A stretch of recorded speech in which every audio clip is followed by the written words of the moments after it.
Right, so, apologies for the lighting, by the way. There's nothing I can do about it. Such is the woes of recording in winter in the UK. Got no natural light, so gotta use that.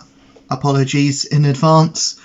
I thought I might as well do this. I'm gonna rank every single comic series that I read this year. Gonna caveat it by saying I haven't caught up with Moon Knight, so I'm not gonna mention it. I haven't actually bought a Moon Knight issue since I've made the jump back from digital to physical comics, so I don't actually own a physical issue of Moon Knight yet, so I'm not going to talk about Moon Knight. I'm going to talk about Spider-Man just because I didn't enjoy that run. I don't want to add my voice to the copious amount of voices that are just dunking and shitting on that book, especially when I'm hearing it's slightly getting a little bit better. Still not enough to make me read it again, because it's just another book to add, and I missed so much. But yeah, I wasn't enjoying it, stopped reading it.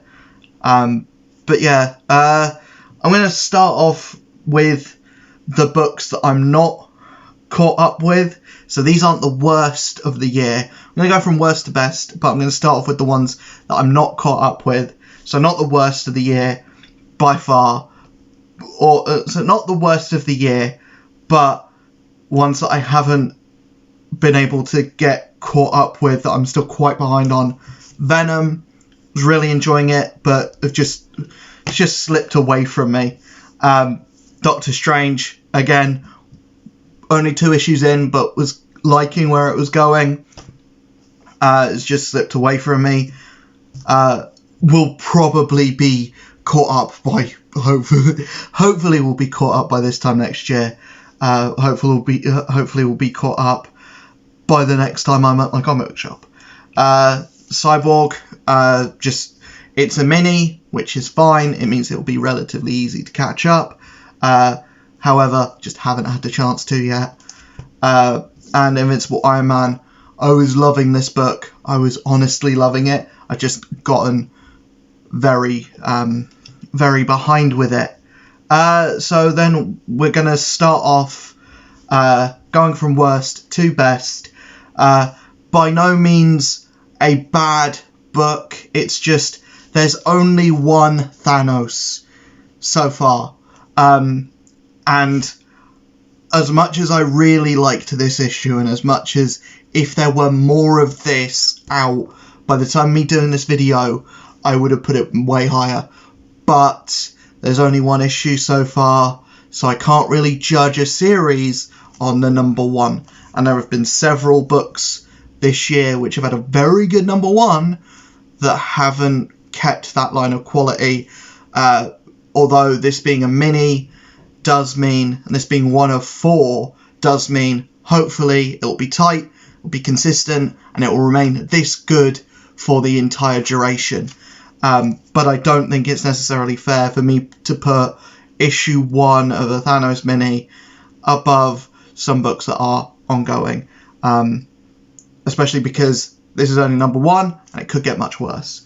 It could get better as well, and better from that is like top tier.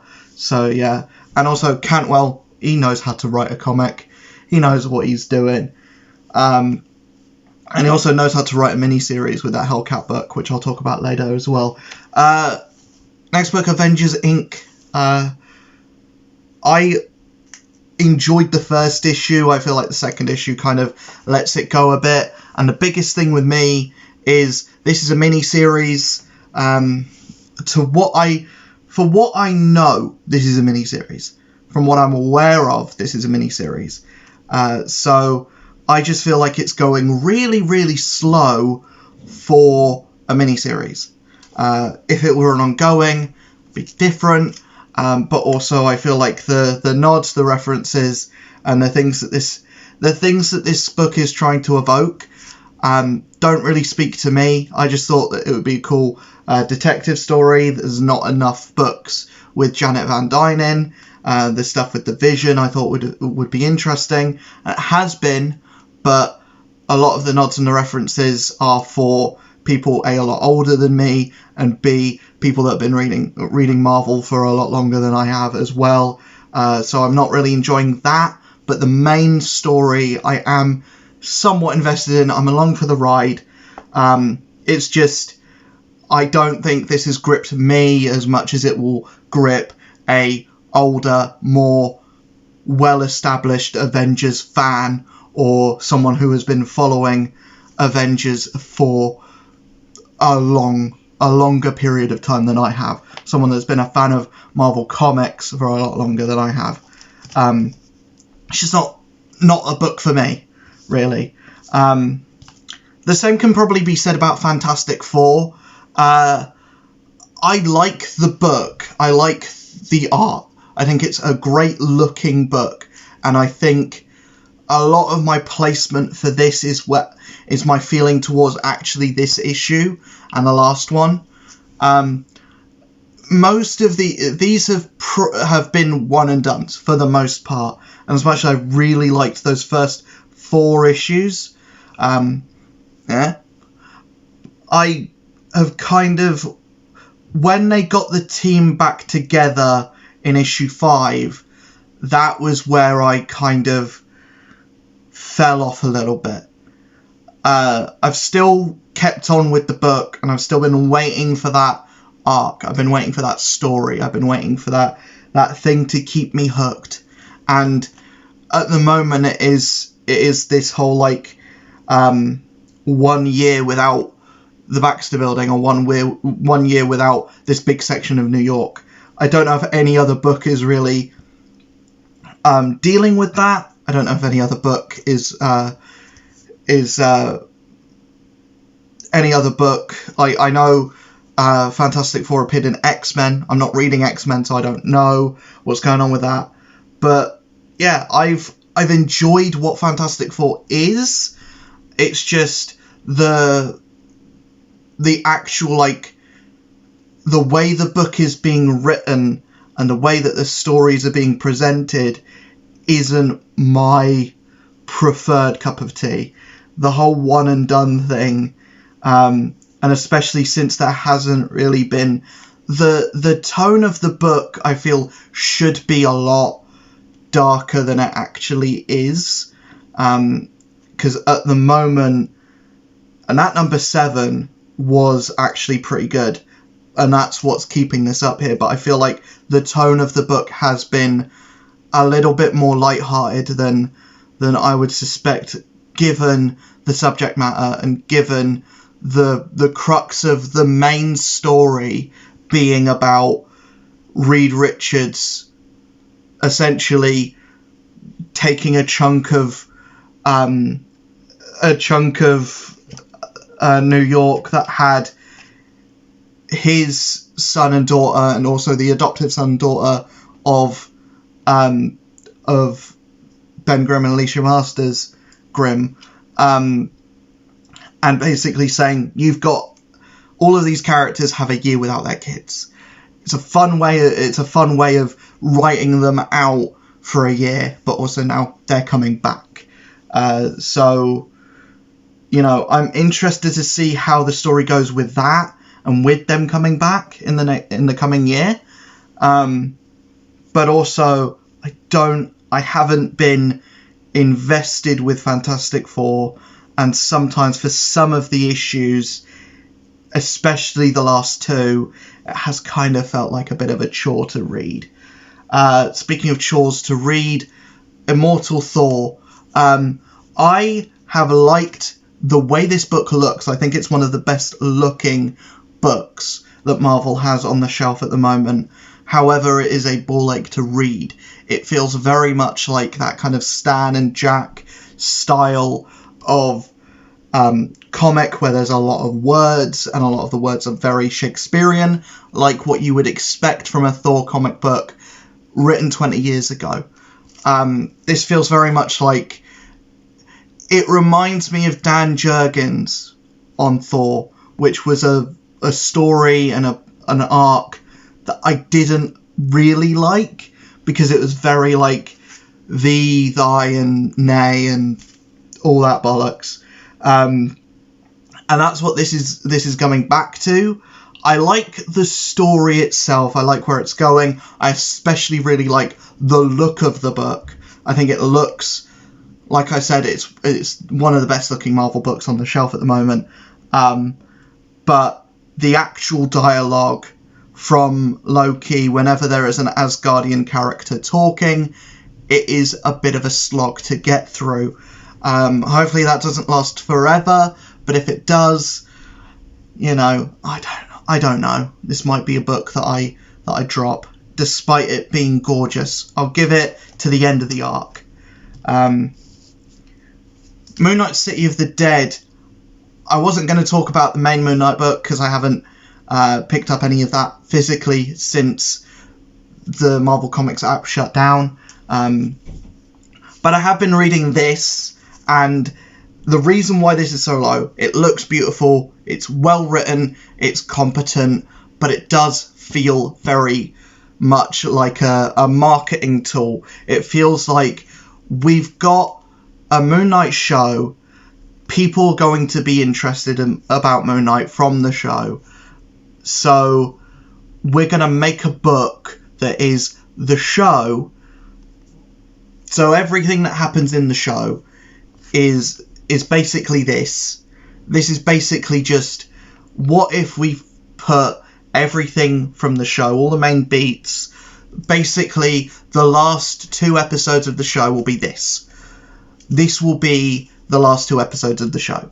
And that is fine, but it feels very much like it was produced. It feels very much like a marketing tool. It feels...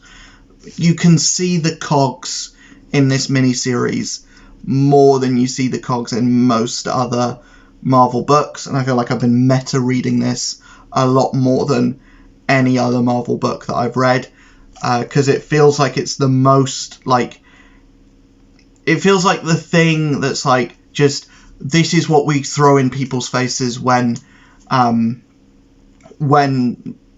someone comes into a comic book shop and says, I like that Moon Knight show, what comic do I read? And then they just give them this, and they're on their way. I think there's plenty of Moon Knight stories that you could throw in someone's face if they like the show. They might get a better understanding of who Moon Knight actually is and why that show isn't great. But yeah, overall this is competent, it's well written, but you can see the cogs in it. Well, I've seen the cogs in it more so than I've seen the cogs of any other comic. I'm going to talk about not Immortal Hulk, Incredible Hulk, but the reason why I got confused, or why I stumbled on my words, is this is very much trying to be Immortal Hulk again. We kind of struck gold, and this is trying to make lightning strike twice, and I don't know if it's being successful yet. And I think the biggest problem with me is how just how inconsistent the art has been. Nick Kleiner's on this, he's on issue 2, I think he's on issue 3. No, he's not on issue 3, but he is... No, I think he's on the first 3 issues, and then on issue 4 he's substituted with someone else. Issue 5 is that same substitute, and then issue 6 he's back. The actual story that's going on is fine. I like it, but we haven't really gotten too much into what it actually is all about yet. Essentially, this is just putting Hulk into the pantheon of Marvel monsters, which is where he belongs, really. In my head, it's where he belongs. So it's Hulk doing horror, and the thing that really disheartens me is that two of 6 issues so far have been by a different artist, when Nick Klein kind of lives in this like horror world. He really draws a very good Hulk, and he makes Hulk look scary and look savage, and I think giving him more hair, making him look more like a caveman, really helps towards that, and making Bruce look really skinny and lanky and disheveled adds to making Hulk look even scarier. And the fact is that Hulk is meant to be scary in this book. He's not meant to be the hero. He's meant to be just this kind of like force of nature, and he's meant to be Bruce Banner's nightmare. And that does make sense. When we get into an action sequence, it's fine, but I like all of the nods, and like Bruce seeing Hulk in like the reflections of like knives, in the reflections of like a mirror. It's very much like the best parts of the 2003 movie, with a Hulk that looks like the 2008 Hulk. I like the book. It's just the change of artwork did kind of take me out of it a little bit. Every issue has felt really quick to read, and also the book hasn't really gotten into the thick of the story yet, and 6 issues in, I would like to get thick into it and not do all these tangential things with Man-Thing, a tangential thing with an old style Ghost Rider from World War II. As much as those are really cool stories, that's something to do in like an issue 13 or an issue 15, not when you're trying to lay the groundwork for the series. For me, anyway, as much as a World War II Ghost Rider fighting Hulk is a cool image and an even cooler tattoo, I think, it's something that I would wait to get a first arc out of the way for. Speaking of Ghost Rider, I've really liked Ghost Rider this year, man. I feel like this is doing for Ghost Rider what Immortal Hulk did for Hulk, just not as many people reading this. Benjamin Percy just gets the character, man. He just gets the character. Reason why it's so low is just because I feel like every time they get up to a cool action sequence, the endings for each arc have felt very rushed so far.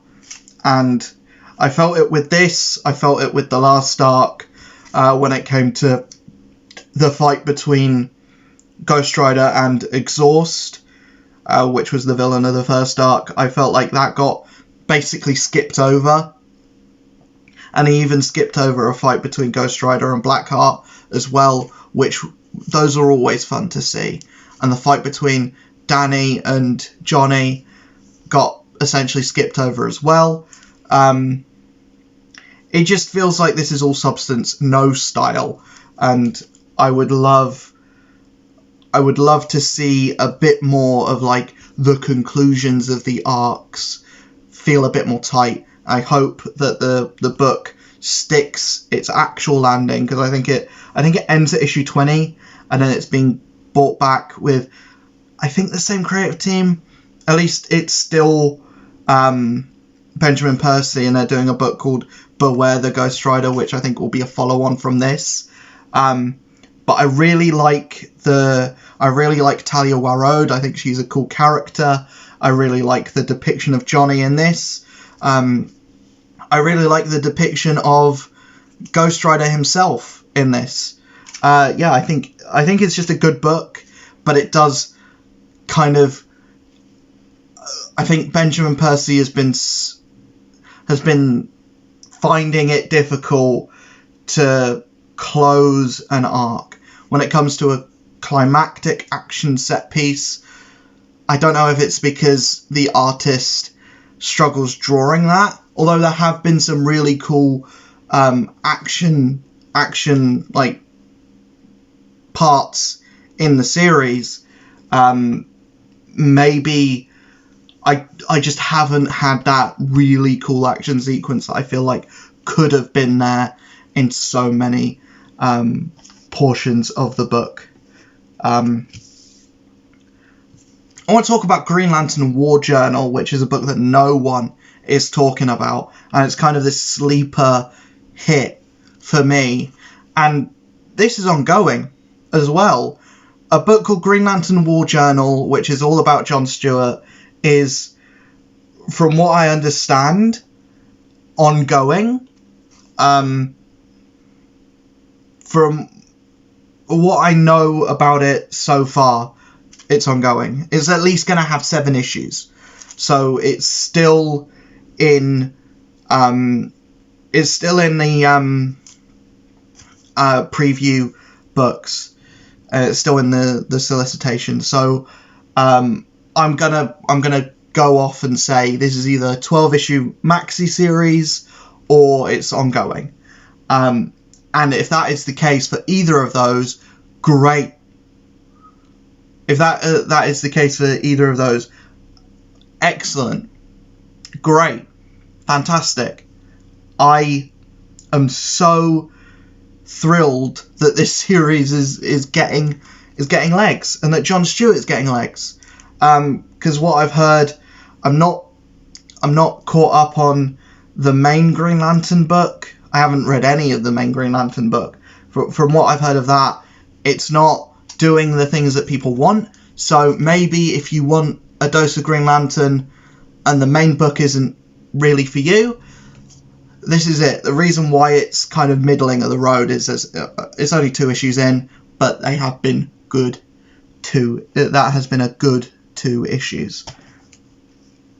Hellcat, the mini. I finally finished this a few days ago. Managed to get caught up on it. This is great.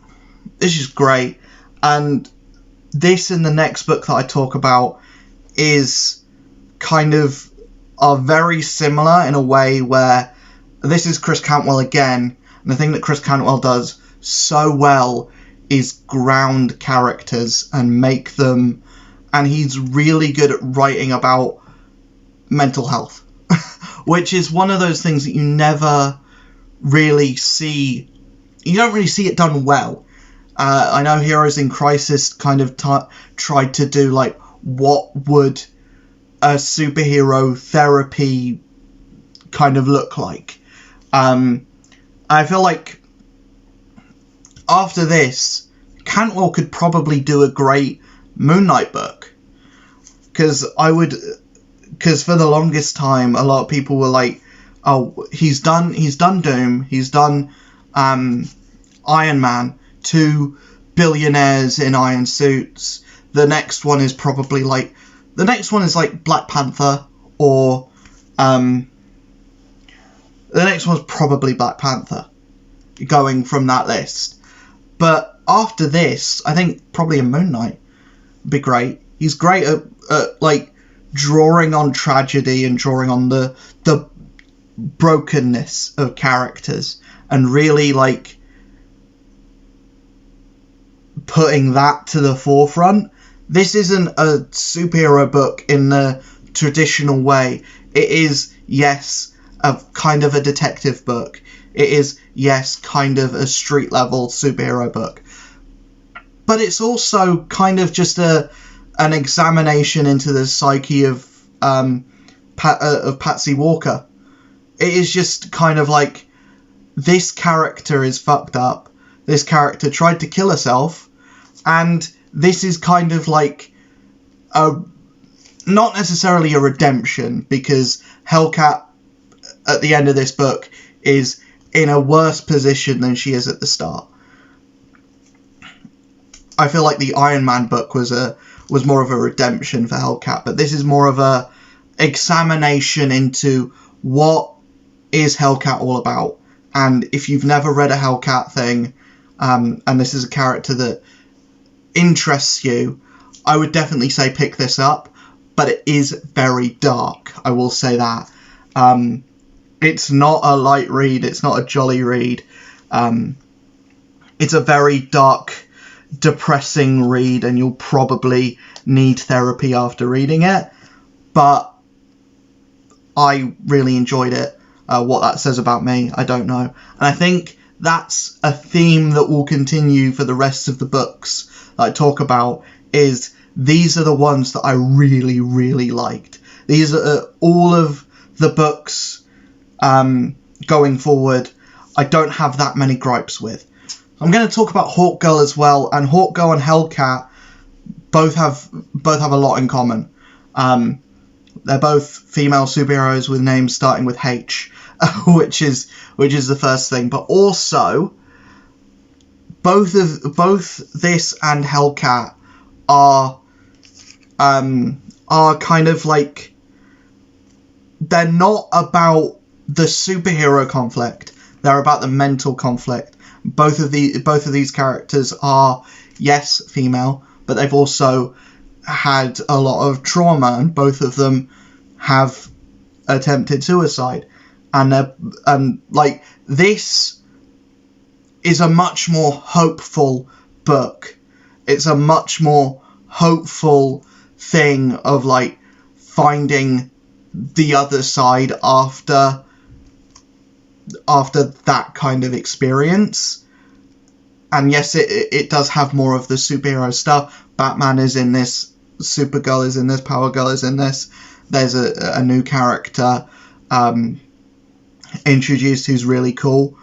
But it's more about examining what is Hawk Girl, what makes her tick, and kind of showing that, yes, superheroes are people, you know.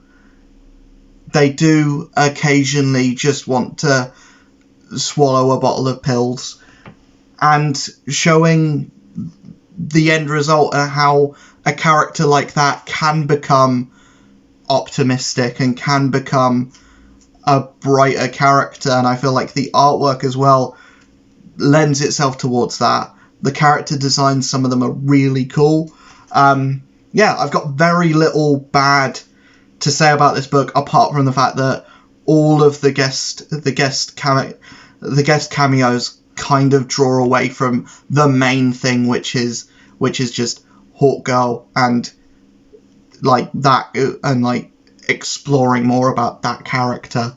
But I have found myself more interested in Hawk Girl than I was before, and I'm interested to see what take they go with in the movies for Hawk Girl, and which one they're going to go with.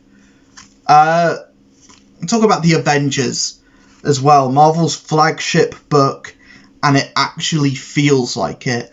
And the best thing about this book that Jason Aaron did not do is he's actually Jed MacKay, who is the same person doing Moon Knight, and Moon Knight is amazing, you know. This also is great, but what I will say is the first arc kind of felt a little thin for me. It felt like a problem, we're going to split the team up, and then they're going to be struggling for 2 issues, and then on the last issue they're going to find a way that really, why couldn't they do that from the offset? But issue 7, I think, is where the book kind of comes into its own, and it's doing interesting things, and it is, you know, an Avengers book which feels like it is drawing from every other book that's coming out. Black Panther looks like he does in his main book. Iron Man looks like he does in his main book. It's Sam, Captain America. Vision is more interesting in this than I think he's been in a very long time. I'm really liking the relationship that Sam and T'Challa have. I like seeing Captain Marvel as the leader of the team. Thor is written in this more akin to what he's written in Immortal Thor, but it's not as direct, probably because you have the filter of everyone else. And one thing I do like about this is the first issue when Carol is recruiting her Avengers team, everyone else she does a big speech to, but then when she gets to Wanda's just like, yeah, I'll do it. The Avengers have always been there for me. I'll be there for them. And plus, I did almost kill all of them at one point, so I'm gonna join the team. Why not? But everyone else is just like, here's why I want you to join the team. Here's what you're good at. Here's what makes you tick. And here's where you say yes. But with Wanda, she's just like, yeah, I'll do it. Why not? That's Avengers. Catwolf and the Howling Commandos, I think, is a sleeper hit. I think a lot more people should be reading this. And also, if you're not 100% on the whole idea of Catwolf, and you think you see a book called Catwolf, and you're like, that sounds like it's going to be silly. It kind of is, but it's silly in how seriously it takes itself. And it is a very good book, and we're halfway through, and it actually feels like halfway through. You know, this whole, like, 1 of 4 thing, where with Avengers Inc., it doesn't feel like you've got half of the story yet. With this, it does, and it feels like it's being paced properly for the 4 issues. It doesn't feel like we're going to get to number 4 and wish there was more. We might do, because it's just that good. We might get to number 4 and, you know, feel like, yeah, I'm done. I don't need any more Catwolf. But the thing that's interesting that I heard from chatter in my comics shop is Catwolf isn't meant to be Steve. It's meant to be Sam. Sam is Catwolf. I've never seen Sam as Catwolf. I've only ever seen Steve as Catwolf. So yeah, I don't really know where they're coming from with that. But, you know, it's a good series. I recommend it. Everyone should be reading it because it's great. If you're a fan of Captain America, you should be picking it up. If you're not a fan of Captain America, you should be picking it up just because it's great and get to see Captain America looking like a big bad werewolf. Talk about Guardians of the Galaxy. Guardians of the Galaxy is nothing like the movies. It's a great book. I feel like it looks great. Lansing and Kelly, Jackson Lansing, Colin Kelly, whenever they're on a book, they seem to be on a book together, to the point where I'm pretty sure Jackson Lansing, Colin Kelly, the same person, just with DID. For legal reasons, that's a joke, but also, yes, they should be together forever and never to part, because they write very good comics when they're together, and this is no exception. The one thing I will say about this that I probably should get out of the way is, if you're a fan of Guardians in the movies, this is not that. This, I would probably say, skews in the direction of being almost depressing with how dark it is, and my biggest gripe with this is the art doesn't reflect the tone of the book. The book is, the tone of the writing and the tone of what's going on is almost apocalyptic. No, it is apocalyptic, and everyone sounds very dramatic, and everyone's almost melodramatic, in the way that they're being written. But, however, the artwork feels like your standard superhero thing. It feels very bright and colourful, despite the actual content of the book being that of everyone's going to die, we're all fucked, Grootfall is coming, and then the actual twist of what Grootfall is all about is great, is fun, and I think leads to the book now becoming a bit more fun and a bit more like what you would expect from Guardians coming off of the 3 movies. I want to talk about Titans. I've been getting more into DC this year than I ever have before. And Titans is like the main flagship DC book at the moment. And this would be a lot higher if issue 5 didn't feel a little bit silly to me. They kind of did that thing which Brian Michael Bendis does, where you end an issue with a big cliffhanger that's like, oh, this character's going to die, or, you know, something big is going to happen, and then the next issue happens and, you know, they press a button and it doesn't work. Or all the safeties are on, or the gun doesn't fire a bullet because it jams, or, you know, something like that. And I don't like that style of storytelling. It feels silly to me. The artwork I haven't really gotten on board with that much, but I really like where this book is going. And as much as this art style isn't necessarily for me, I feel like the characters look almost like they've been put on top of a drawing, almost like 2 separate drawings just put together in Photoshop.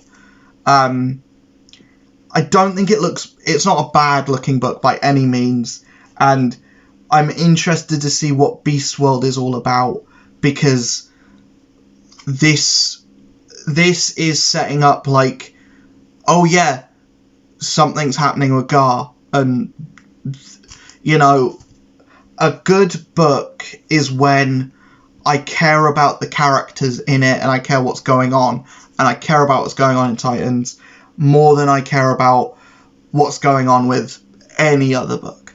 And I don't want anything bad to happen to any of the Titans. So yeah, I really enjoy this. That latest issue, I can see the niggles with it, and I have little things that kind of get me with that last issue. But I feel like if it goes back to, and it wasn't a bad issue by any means, it just does a thing that's a trope that I'm not a big fan of. It's like when movies do that thing, like the liar revealed thing, in most Disney movies, or in most Pixar movies anyway. That's a trope that I don't like. So it's like that. But just because something does a trope that you don't like doesn't mean that negates the entire run as a whole. And I think so far Titans has been great outside of falling into a trope that I am not a big fan of. So the same about Daredevil, actually. The first issue I thought was amazing. I thought it was great. However, they're doing something with Ben Urich which I really don't like. I really don't like what's going on with Ben Urich in this. But everything else, I think Aaron Kuder on art, it is a bit of a shame that they had to get 2 artists in on issue 3, and it's a completely different artist on issue 4. That's a bit of a shame, but I think Aaron Kuder, when he is at the top of his game, it's like old school John Romita Jr., to be honest. It reminds me of like back in the heyday of like Straczynski days. It almost reminds me of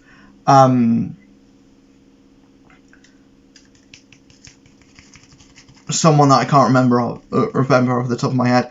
It reminds me of like the guy who did Guardian Devil. What was his fucking name? Joe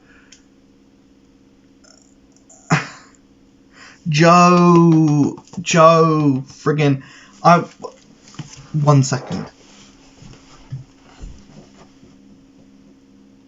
Oh, of course it's fucking there. I'll figure it out in a minute.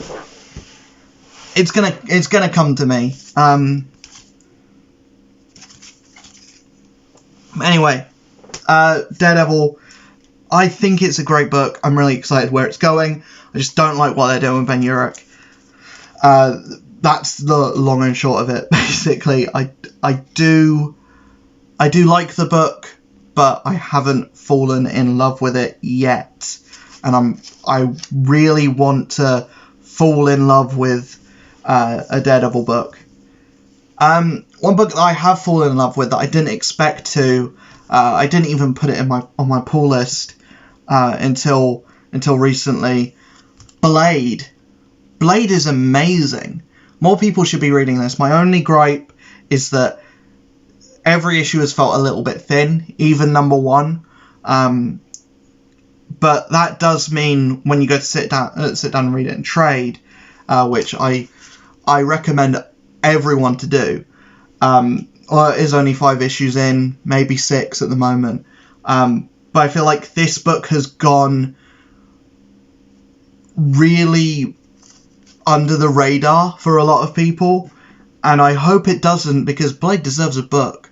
If there's anything to come out of 2023, it's that Blade is a cool character and more people should give him a chance.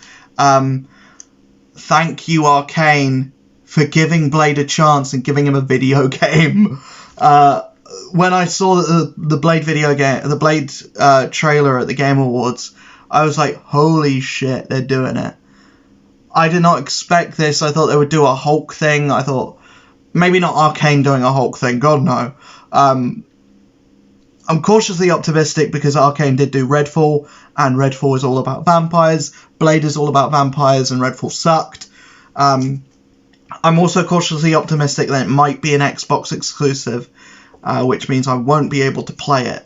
And if that's the case, boo. But, you know, the Blade comic, Ed Boon, add Blade as a character in Mortal Kombat. Just do it. I know people don't like guns, but just do it. You're doing Peacemaker, do it. Blade for Mortal Kombat. This book has been great. Read it. I recommend it to everybody. We're now getting into the books where I have no gripes. Any book from Blade going forward could be the best book of the year. It just happens to be that I had to put them in an order. Let's start off with Captain America.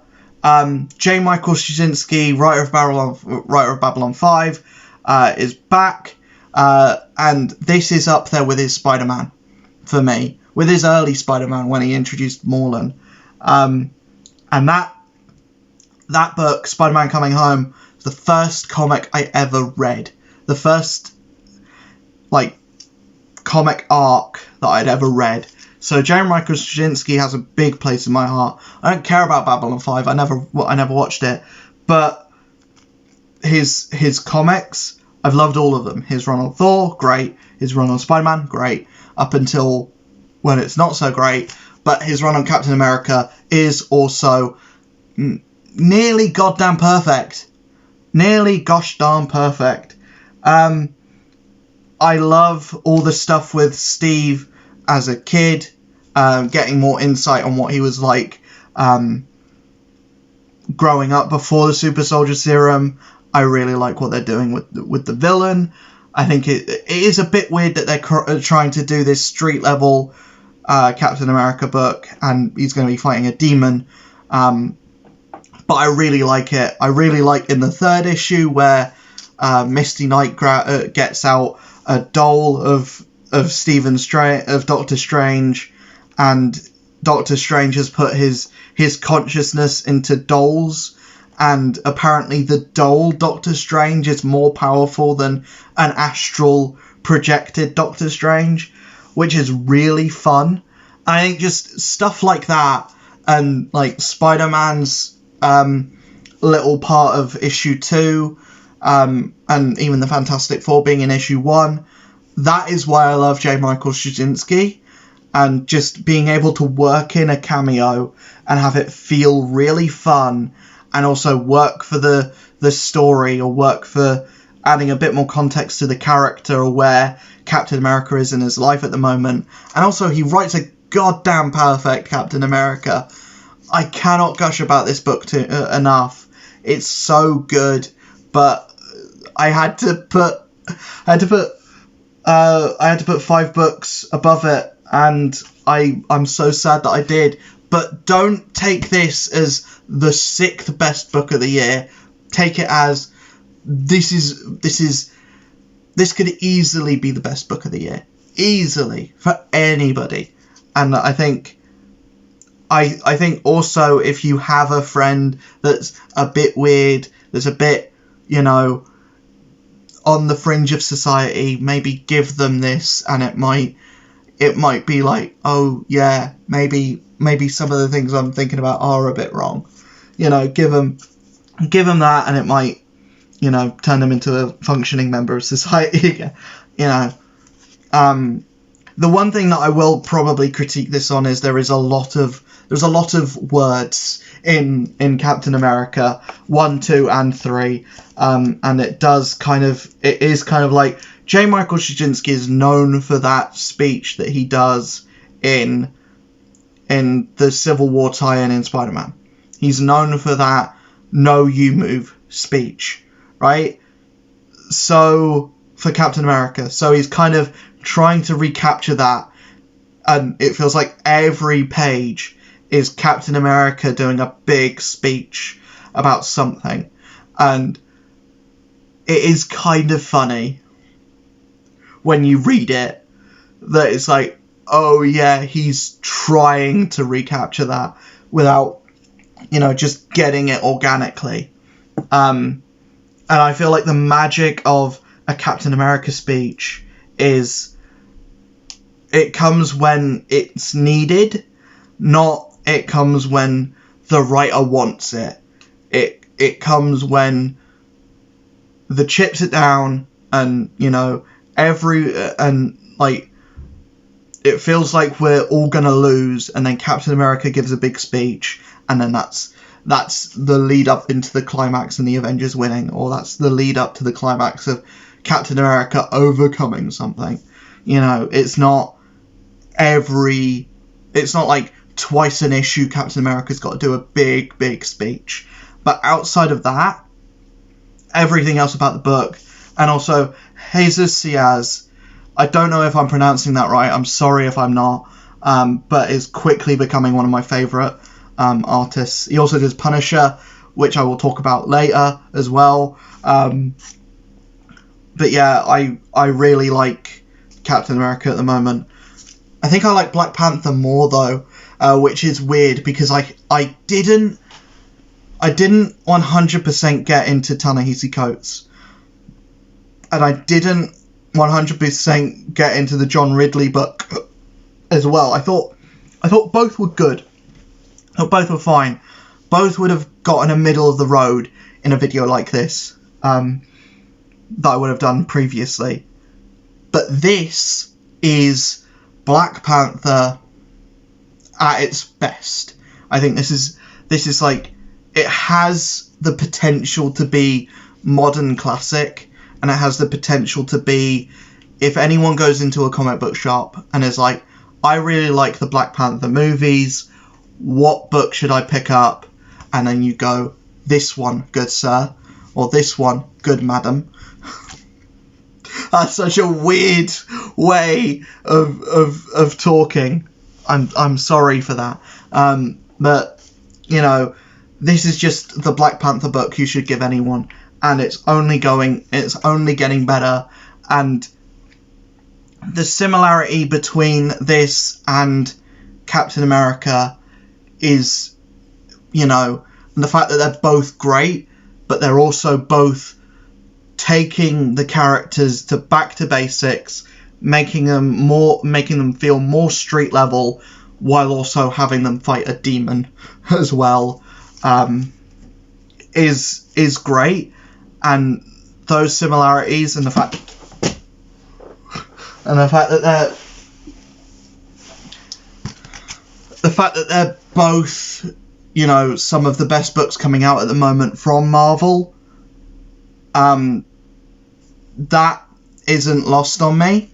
But also, I feel like, make more of your characters street level but fight demons. Daredevil's also doing the same thing. He's going back to, well, not necessarily back to basics, because he's in a completely different environment than he's ever been in before. But he's being taken, like, he's also a street level character that is now fighting demons. But that's something that he's done before, so it's not weird for him, but for Captain America and Black Panther it is. The Flash is a surprise. The Flash is a character, in a year where the Flash movie came out and it was one of the worst things I've ever seen in my life. This comes out, and not only is the Flash #1 the single best issue of a comic that I've ever read, I think this book has been a massive hit. Cy Spurrier, I now know why so many people are like championing this writer, and yeah, he's gone and done it. He's gone and made a DC book which is one of my favourites of the year. It's not only one of my favourites DC books of the year, but one of my favourite books of the year. I really like it. Anyone who is even a tangential fan of The Flash, anyone who is even a tangential fan of superhero stuff in general, if you like weird sci-fi shiz, then this is the book for you. Read it. Everyone should be buying this book. It should be flying off the shelf. Speaking of flying off the shelf, Blue Beetle is amazing. More people should be reading it. More people should be talking about this book. The fact that I've seen nothing about this book on YouTube or anywhere is a bad sign, because this is perfect Blue Beetle. If you're a fan of the movie, pick this up. If you weren't even a fan of the movie, pick this up, because it's different and it is fun. It's quirky. It's a little bit dark. It does everything and it fills everything. It ticks every box. As much as I didn't really like the first issue, I feel like everything past that has been great. It's been leaps and bounds, and this is one of the best books of the year for me. But I have to say, best book of the year, surprising no one, possibly a little bit controversial as well, Punisher by Jason Aaron.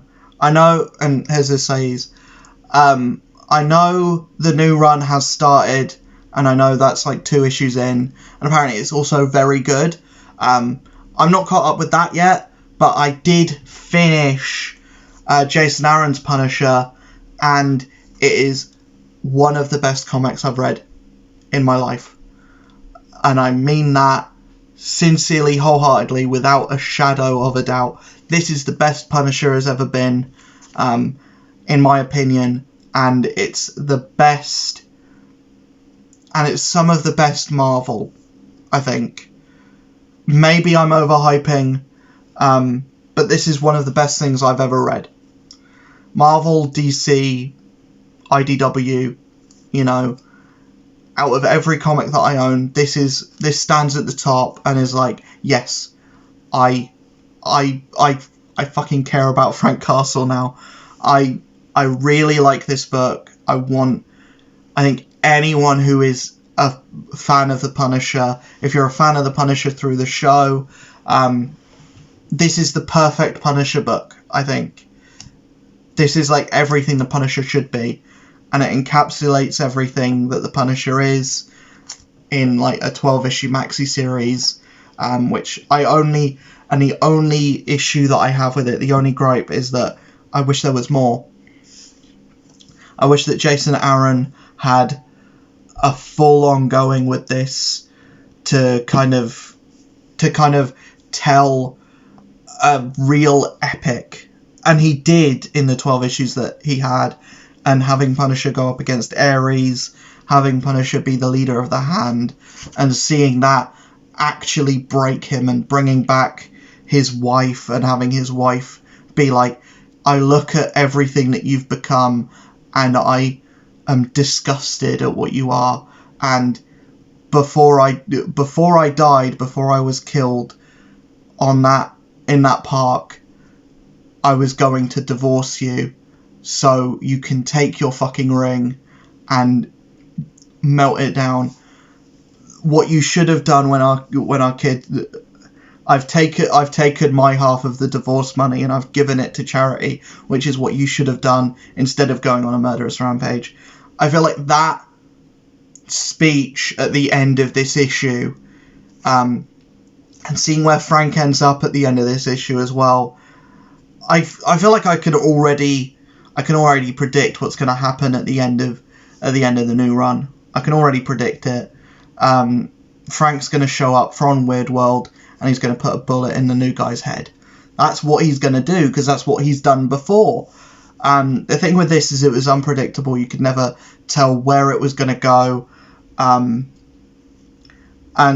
you could never predict that the ending was going to be, oh yeah, Frank's going to end up in Weird World, because of course he is.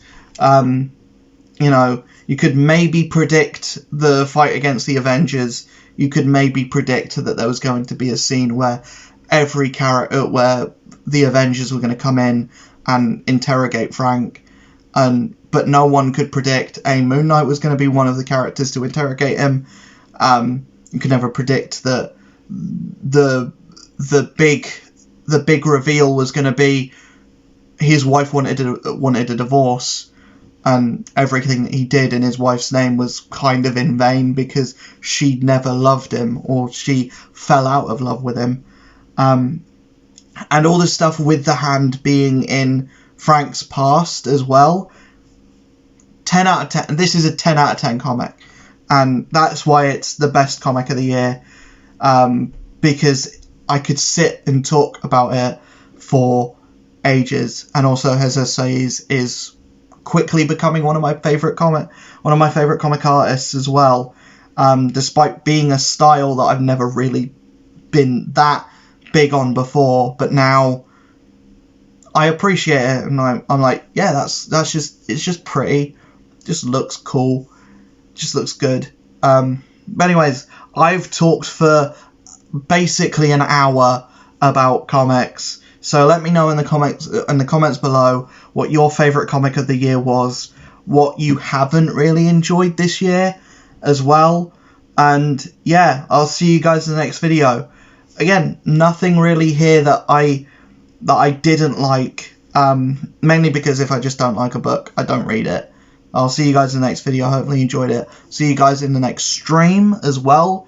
I've been streaming every day up until the 20th, which is for charity.